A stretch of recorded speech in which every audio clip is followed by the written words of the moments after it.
If you've ever been frustrated with your Google Drive being a complete mess and you're trying to share things with your team in your business or someone you're working with and it's just not working, this tutorial is for you. And there are simple steps you can take to get your Google Drive organized so you can find the information when you need it and never lose anything or get your wires crossed when you're trying to work on documents to run your business.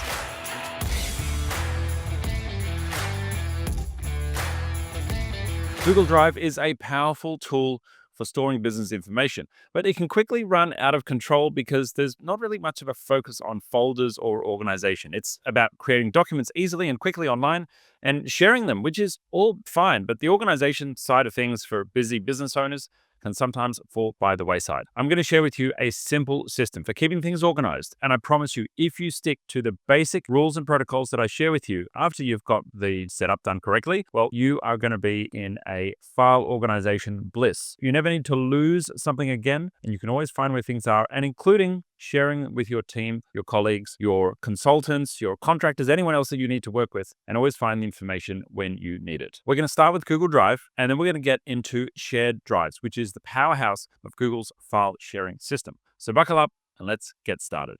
Now, Google Drive is Google's cloud-based storage system. Now, not only does it let you create Google format documents on the web, docs, sheets, slides, forms, but you can also download files and synchronize them to your computer. If you've ever used Dropbox in the old days, Google Drive can work in the same way. And you can put your Microsoft documents, you can put your PDFs, you can put your movie files, your MP3s, whatever you want into your Google Drive, and they'll synchronize between your computer and the web and down to any other computer that you want to access them from as well. You can access these files offline if you choose to download them offline, and you can get access to them by mobile as well. One of the cool features, which is not very well known about Google, is you can even back up your computer to your Google Drive. And so your MyDrive will have a copy of the files on your computer. That's useful, but that's not the topic that we're focusing on today. Today, we're talking about sharing. Now, of course, for many of us, when we think about sharing, we're talking about Google's online file formats that we can collaborate on in real time. But how do we manage the rest of the files in the Google world when we have a PDF or a video file that we want to share with a colleague, or maybe even something that a customer has sent us in Microsoft format, and we've got to deal with that? Well, that's where sharing starts to come into the Google world. Now, your MyDrive is a place that you can store files, but it's not the best place to share files.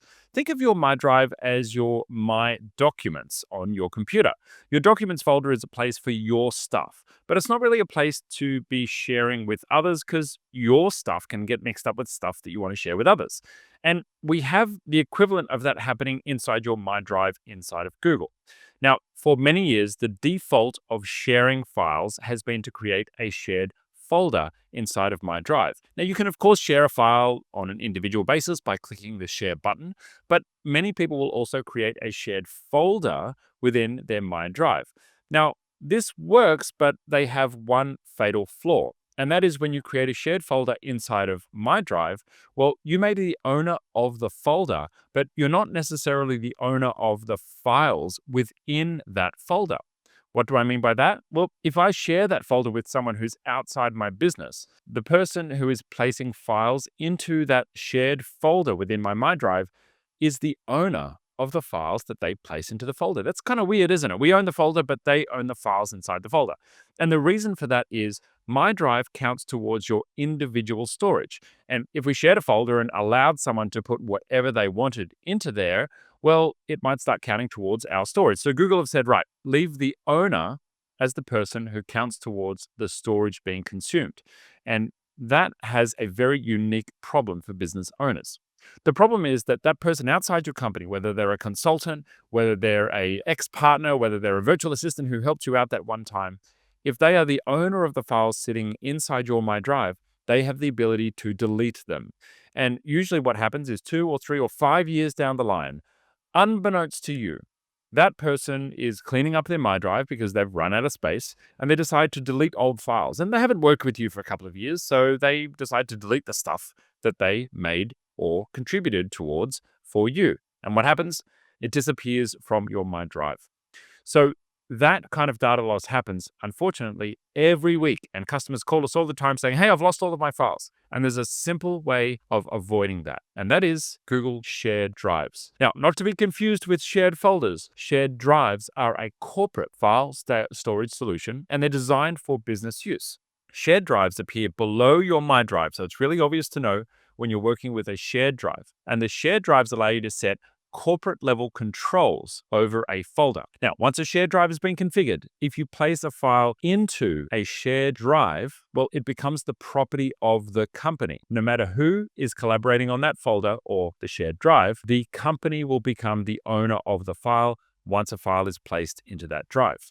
It means that you are safe from anyone deleting those files as long as you've set your permissions correctly. So think of shared drives like the company server you probably used to have if you've ever worked in corporate, or if you used to have a physical server sitting in an office somewhere. Where you had your My Documents is where you'd store your My Stuff, that's your MyDrive, and the shared drives is where you had a company drive. Sometimes it was an iDrive or a G drive or an S drive. That's what shared drives is. That's where you store all of the company stuff. Someone puts a file in there, it becomes company stuff. Unlike your MyDrive, shared drives give you additional layers of security, additional permissions, and if someone leaves the company, they don't necessarily take the files with them unless they were to manually try and delete something. So shared drives protect you against all of the downsides of a shared folder inside your MyDrive. So before we go and set up our shared drives, there's one step that we need to do first, and that is to switch to group-based permissions. Now, this is my recommendation for any business, even if you've got only 3 or 4 employees and you're on your scale journey.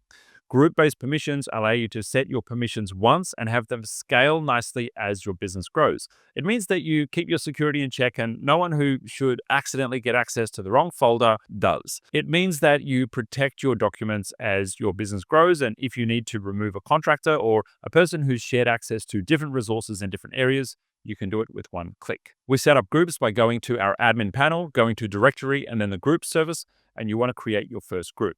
Now, there's 2 ways of managing groups. If you're a large organization, you've got more than 20 employees, you might create a group for each area of the business. One for executive, one for marketing, one for sales, one for delivery, one for finance. But if you're a smaller team, and I mean less than 20 employees, you might make sense to just go with what I call my simple permissions system. And that is, you really only need 4 groups for a business to operate. One is for executive or owners or shareholders. That's kind of like the people that own the business and the stuff that you don't want to share with anybody else because it's your corporate plans or something important like your tax returns that no one else needs to see inside the business. Now, secondly, you may choose to have another group for either management, for middle managers, or for your accounts department. The kind of things that you want to share with someone who's involved in the financial operations, but not necessarily every single person in the business. Here's where you may put things like payroll information, and you won't choose to share it with your bookkeeper, but only certain people need to have access to that. Group number 3 is your team. So that's everyone in the whole company. This is the kind of group where you want to share one resource with everyone and you want everyone to be able to see it. That's going to be shared to the team group. Number 4 is contractors, and that's for people that are outside your business. You may choose to give only read-only permission to them, or maybe you want to give them access to something where they can place a file in, but not delete any files. That's your contractors group. Once you set up each one of these groups, and my recommendation is that you choose the restricted security group type inside of Google Workspace Group Service. You first choose security group, and then on the next page, choose restricted. And I also like to tick the box that says, let everyone in the company see who's in this group. That allows you to share calendar invites to that group and for everyone to see who's been invited to the calendar. But the calendar video is a video for another day. Let's get to setting up our shared drives. Now, my recommendation is to create a shared drive just for those 4 groups of staff in the business. If you're a larger organization and you want to have a dedicated shared drive just for your training material or a dedicated drive just for your sales team, go ahead. There's no real limit on creating shared drives if you're a small or medium-sized business, and you can create thousands of them if you really want to. We see some customers even create a shared drive for each one of their clients if you're a professional services business and you happen to do a lot of work with different clients. It makes more sense to have granular permissions with lots of shared drives set up, even if you only have a few groups, because shared drives allow you to have a special little container for a group of files, which can keep your permissions nice and tidy and keep the wrong people from seeing the wrong files. As you add each shared group, you'll have the opportunity to add members to that group. And here's where I don't recommend you add individual users to these groups. You are going to be adding your groups that you've just created so that each permission can be set per group. Remember, the purpose of doing this is so that when we onboard or we offboard staff, it makes things simpler. All we need to do is add a person to the business and add them to the right group. And theoretically, they'll get access to all the resources that they need right across our business, including to the right shared drives. Once someone's added to a shared drive via a permissions group, well, it'll automatically show up in their list of shared drives. And if you have, for example, a contractors group set up with external users allowed to access that group, well, you can even add a Gmail address of someone who's outside your organization to that group, and they'll get access to the shared drive. Now, when we're choosing permissions for the shared drives, we've got a few different options of levels of permissions that we can create for our team members. Manager gives full permission over the whole team drive, and I typically reserve this for the executive group only because you don't want anyone else changing the settings here. Content manager is one that I would typically give to a middle manager or a team leader because they can edit files and also delete business content as well. Be careful with who you give the ability to delete content inside your business because once something's gone from the rubbish bin after 30 days, it is gone for good. Now, there are third-party backup tools available. Google Vault is one option for securing your data, but I'd recommend something that actually takes your data outside of the Google ecosystem completely. And we've got other videos on how to look at backing up strategies for your workspace account. For most of your staff, I would recommend the contributor role, and this would probably be going to your team group that you've created. The contributor role is the one that allows people to put files into a shared drive, but not delete files. The team can work on the files that they've created. They can edit other files that are in the team drive, but they're not allowed to delete company data. And this rule I absolutely love because I'm a pack rat and I don't want anything to accidentally go missing. From time to time, sometimes staff can either maliciously, which is rare, or what's more common is go into their Google Drive and start deleting things, usually because they have the misguided idea that they need to go and clean up big files to keep things tidy. Nowadays, we have so much storage available in our Google Workspace accounts on all of the plans. For most businesses, you're never going to get close to filling it up. Now, granted, if you're in the world of video editing or you're working with some kind of heavy file sizes, okay, sure, maybe you'll fill up your Google Drive. But for 90% of our customers, they're nowhere near the storage limits that Google have provided on their plans. And sometimes it's just a matter of adding one or two more users to your account if you find that you've run out of storage. But nevertheless, people still want to delete stuff from their drive to keep it tidy from time to time. And so we want to protect against that wherever possible. Commenter and viewer permissions are pretty straightforward. These are the ones where you may have a training drive that you want to share with your contractors, but you don't necessarily want them editing any of the files that are in there. Using the viewer or the commenter permission is a great solution for that. Now, one little trick that I like to do is after the executive group has been added, I actually go back into the permissions and I remove myself as an individual. What this does is gives me a clean look at all of my shared drives, and I can just with a glance double check and make sure that I haven't accidentally added an individual user in my business to my shared drives. When I scroll through my shared drives and I see only groups have been added to the drives, I know that I've set up my permissions correctly. The reason for this is I don't want any of my permissions to be beholden to a single user. I want them to be group-based, which means that they're scalable and my team are well protected. There's also some advanced features you can configure for each one of your shared drives. Right-click on a shared drive and go to Shared Drive Settings, and you'll see some extra options which you may not have seen in Google Drive shared folders that exist within your MyDrive. We've got the ability to restrict files to never be able to be shared outside of that particular shared drive. Now, while the shared drive dictates settings and who gets default access to the whole shared drive, you can still change the settings on an individual file basis and potentially share them outside of the drive. These options here allow you to restrict that drive sharing just to people inside your organization or just to people inside that specific drive permissions. And I really like that because for something that is highly sensitive like financial or company information, you may want to restrict them literally just to the people that are in that drive so no one can share anything outside from under you. Another cool feature that I really love is the ability to restrict downloading, copying, or printing files. And that's definitely one that you want to switch on to your training manuals or SOPs or anything that you've shared with someone outside the business. That means that, sure, if someone wants to screenshot every page of a 50-page document, they could steal your company information. But It's unlikely to happen because it just makes it a little bit less convenient for someone to steal your business data or even to accidentally download something that you don't want to have downloaded onto their home computer if they're sharing it with other people in the lounge room. Now, working with shared drives is pretty straightforward. If I've got a document open and I've created it, it's going to default land in my MyDrive. I can right click and use the move option to move that into my shared drives, or when I create the document, I can use the folder icon to move it straight in after I've created the document. I do this as a rule immediately after I've created a document, and I try as much as I can to train my team to do the same thing. We have an internal rule inside our company, and that is if you want to share a document with anybody, you must move it into a shared drive. Our team are not allowed to use the blue sharing button and share files manually. They must put files into a team drive because we want to build the discipline for our team to properly secure our files and put them into the right place. So I recommend you put that in place yourself.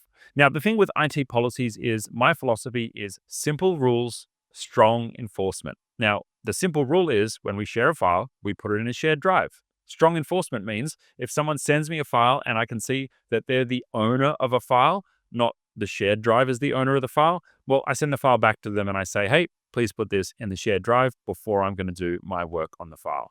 That simple rule, strong enforcement, works well across our business. And even though it does take some time for the team to get used to it, they will eventually follow suit.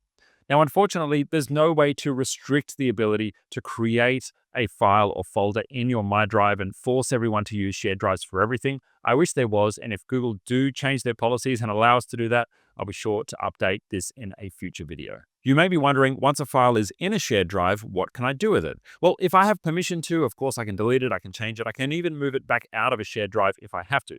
For most of your team, though, their permissions are going to be edit only. So they'll be able to access the file, they'll be able to change the file, but they won't be able to delete or move that file out of its position. The other thing is, once I share a shared drive with someone outside my business, even if they're using a Gmail account, the moment a file goes into that shared drive, it becomes the ownership of the company. So someone can't take it back out again by accident or on purpose. If I want to share a file from within my shared drive to someone outside the company, as long as I haven't restricted that in the shared drive settings, I can still use the sharing button and share that file outside or share it to another team member who needs comment access or who needs edit access on that file. That's totally fine, and I'm okay with that happening for non-critical files and non-critical areas of the business. But my approach is, as much as possible, to keep your group permissions tidy in your shared drives and keep your team tidy in how they're managing their own files by placing them into shared folders first. Let's do a quick summary to make sure you're successful with your Google Drive setup. First of all, we want to use our groups and make sure that we set them up first. Secondly, we're adding them to our shared drives. And thirdly, we're training our team to use shared drives for everything. Now, from time to time, you want to do audits and just do a little spot check on any documents you come across in the business. Click the share button to see who the owner is. If the owner is an individual user, it means they haven't put it in a shared drive. So you want to make sure your team are doing that. And remember to keep things as simple as possible. I see many small business owners who've only got a handful of staff creating a shared drive for every different area of the business or creating a million different security groups. You just don't need it.